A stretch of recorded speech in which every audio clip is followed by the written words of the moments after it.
नमस्कार, स्वागत है आपका आज यानी 7 जुलाई 2020 के ताज़ा और बड़ी खबर में। तो चलिए जानते हैं खबरों को एक एक करके। जी हाँ, इसी के साथ आपको बता दें कि कानपुर एनकाउंटर में चौंकाने वाला खुलासा हुआ है, जिसमें शहीद सीओ देवेंद्र मिश्रा की चिट्ठी में सामने आया चौंकाने वाला खुलासा। जानेंगे विस्तार से। तो चलिए इसी के साथ आगे बढ़ते हैं। आपको बता दें कि जिसमें अजीत डोभाल की पुरानी ट्रिक ने कैसे बदल दिया भारत और चीन के संबंधों का खेल। जानेंगे पूरी विस्तार से। तो चलिए इसी के साथ आपको बता दें कि लालू प्रसाद यादव पर कोरोना का खतरा, सुरक्षा में तैनात पुलिसकर्मी मिला कोरोना पॉजिटिव। तो चलिए इसी के साथ आगे बढ़ते हैं। आपको बता दें कि अब बिना किसी परीक्षा के प्रोजेक्ट वर्क के जरिए प्रोमोट होंगे केवी के 9वीं और 11वीं में फेल छात्र। आखिर ऐसा क्यों, जानेंगे पूरे डिटेल में। तो इसी के साथ आपको बता दें कि देश में पिछले 24 घंटों में कोरोना के सामने आए 24,248 नए कोविड-19 के मामले, कुल आंकड़ा हुआ 7 लाख के करीब। और साथ ही साथ हम जानेंगे कि किन किन राज्यों में लॉकडाउन को लेकर क्या क्या फैसला आया है, क्या गवर्नमेंट की तरफ से नई गाइडलाइन आई है। तो चलिए बढ़ते हैं अब अगली खबर को, जिसमें कि बीसीसीआई को लेना है बड़ा फैसला, बड़े क्रिकेट बोर्ड से है आईपीएल को कराने का प्रस्ताव। जानेंगे पूरी डिटेल में। चलिए तो इसी के साथ बने रहिए वीडियो के अंत तक। अगर इससे पहले कि आप हमारे चैनल पर नए हैं तो चैनल को सब्सक्राइब करके बेल आइकन को दबा दें, ताकि आने वाले सभी वीडियो की नोटिफिकेशन आप तक पहुंचता रहे।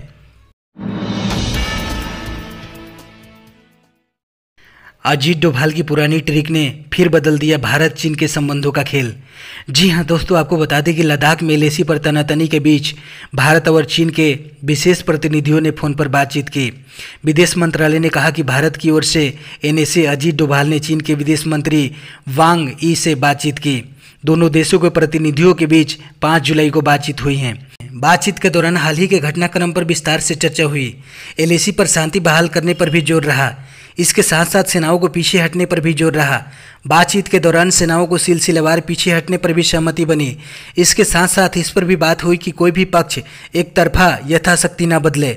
बता दें कि आज ही दोनों देश की सेनाओं के पीछे हटने की खबर आई है। सूत्रों ने सोमवार को कहा कि चीन ने अपने सैनिकों को गलवान नदी घाटी से कम 1 किलोमीटर पीछे किया है। चीनी सेना के 15 जून को एलएसी पर झड़प वाली जगह से पेट्रोल पॉइंट 14 से 1.5 से 2 किलोमीटर पीछे हटने की खबर है। भारतीय जवान भी पीछे आ गए हैं और दोनों पक्षों के सैनिकों के बीच एक बफर जोन बना दिया गया है। कानपुर एनकाउंटर में चौंकाने वाला खुलासा, सामने आई शहीद सीओ देवेंद्र मिश्रा की चिट्ठी, आईजी ने मंगवाई एसएसपी दफ्तर से फाइल। जी हां दोस्तों, आपको बता दें कि कानपुर में 8 पुलिस वालों की हत्या के आरोप में कुख्यात अपराधी विकास दुबे की तलाश में पुलिस महकमा लगा हुआ है। गुरुवार को देर रात विकास दुबे को पकड़ने गई पुलिस टीम को दुबे और उसके साथियों ने मौत के घाट उतार दिया था।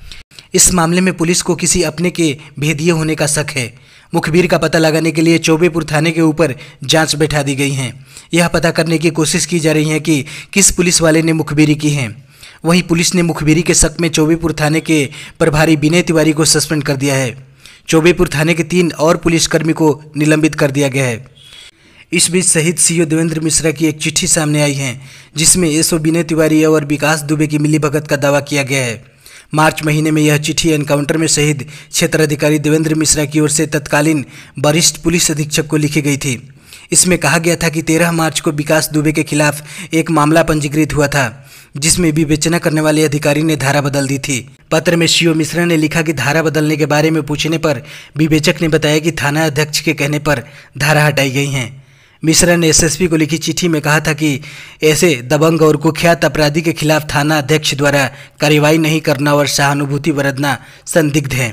यदि थाना अध्यक्ष अपने कार्य प्रणाली में बदलाव नहीं किया तो गंभीर घटना हो सकती है। कानपुर जोन के आईजी मोहित अग्रवाल ने कहा है कि एक चिट्ठी हमें मीडिया के जरिए मिली है। इस पर एसएसपी दफ्तर से फाइल मंगवाई गई है। इसके बाद हम कार्रवाई करेंगे।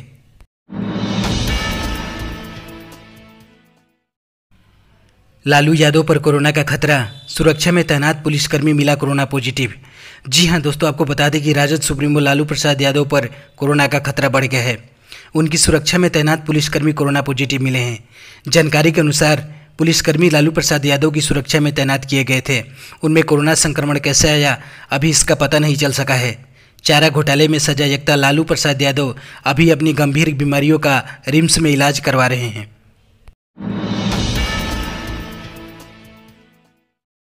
दिल्ली एनसीआर में शाम तक आंधी बारिश का अनुमान, जाने अन्य राज्यों का हाल। जी हां दोस्तों, आपको बता दें कि देश के अलग अलग हिस्सों में मानसून का असर दिखाई दे रहा है।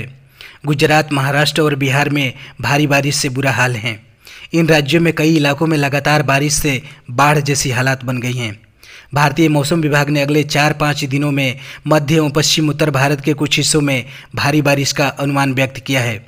मौसम विभाग के अनुसार मानसून अपनी सामान्य स्थिति से दक्षिण पश्चिम की ओर है। इस वजह से अगले 4-5 दिनों में मध्य और पश्चिम उत्तर भारत के कुछ हिस्सों में व्यापक बारिश होने की संभावना है।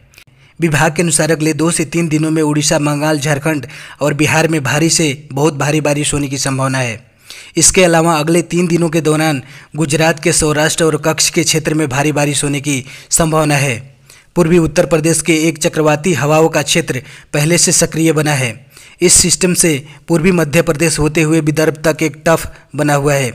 राजस्थान के उत्तर पूर्वी भागों पर एक चक्रवाती सिस्टम बना हुआ है, जिससे कि भारी बारिश होने की उम्मीद है।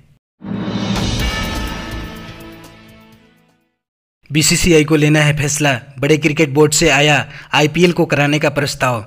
जी हां दोस्तों, आपको बता दें कि भारतीय क्रिकेट कंट्रोल बोर्ड की T20 league, Indian premiere league का आयोजन भारत में कराया जाए या फिर इसे विदेश में शिफ्ट किया जाए, इस पर फैसला होना अभी बाकी है। बीसीसीआई के पास पहले से 2 विदेशी बोर्ड द्वारा टूर्नामेंट के आयोजन का प्रस्ताव मौजूद है और अब एक और विदेशी बोर्ड ने इसे अपने यहाँ कराने का प्रस्ताव दिया है। दुनिया की सबसे पॉपुलर T20 लीग में से एक इंडियन प्रीमियर लीग के लिए यूएई और श्रीलंका क्रिकेट बोर्ड के बाद अब न्यूजीलैंड ने भी रुचि दिखाई है। न्यूजीलैंड बोर्ड ने कहा है कि अगर आईपीएल को भारत में आयोजित किया जाना संभव नहीं हो पाता है तो वह इसके लिए तैयार हैं। इस वक्त आईसीसी के T20 विश्व कप के आयोजन पर किए जाने वाले फैसले पर सब कुछ निर्भर करता है। ऑस्ट्रेलिया में T20 विश्व कप का आयोजन इसी साल अक्टूबर-नवंबर में किया जाना है। इसे स्थगित किए जाने पर बीसीसीआई की जगह आईपीएल आयोजन करा सकता है। बिना परीक्षा के प्रोजेक्ट वर्क के जरिए प्रमोट होंगे केवी के 9वीं और 11वीं में फेल छात्र।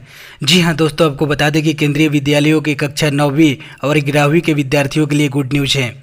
केंद्रीय विद्यालय संगठन केवीएस ने इस बार कक्षा 9वीं और 11वीं में असफल होने वाले छात्र छात्राओं को बिना किसी परीक्षा के प्रोजेक्ट वर्क के आधार पर अगली कक्षा में प्रमोट करने का निर्णय लिया है। मीडिया रिपोर्ट्स के अनुसार इस संबंध में केंद्रीय विद्यालय संगठन द्वारा एक आधिकारिक सूचना भी जारी की गई है। आपको बता दें कि आमतौर पर इन कक्षाओं में अधिकतम 2 विषयों में असफल होने वाले विद्यार्थियों को अगली कक्षा में प्रमोट होने के लिए सप्लीमेंट्री परीक्षा देनी पड़ती है। सप्लीमेंट्री परीक्षा में पास होने पर ही अगली कक्षा में प्रमोट किया जाता है, लेकिन इस बार सप्लीमेंट्री परीक्षा नहीं ली जाएगी।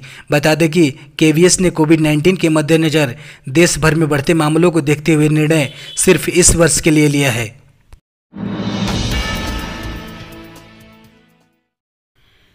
देश भर में पिछले 24 घंटों में सामने आए 24,248 नए कोविड-19 के मामले, कुल आंकड़े 7 लाख के करीब। जी हां दोस्तों, आपको बता दें कि पिछले 24 घंटे के दौरान हिंदुस्तान में 24,248 नए कोविड-19 के मामले सामने आने के साथ ही देश में कुल मरीजों का आंकड़ा 7 लाख के बेहद करीब पहुंच गया है।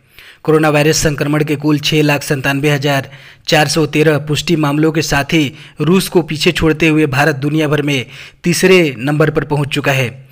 पिछले 24 घंटे में 425 मरीजों के मौत की खबर आई है, जिसके साथ मरने वालों की कुल आंकड़ा 19,693 हो गया है। देश में कुल 6,97,415 पॉजिटिव मामलों में से 2,53,287 सक्रिय मामले हैं। देश में लगातार चौथे दिन संक्रमण के 20,000 से अधिक मामले सामने आए हैं।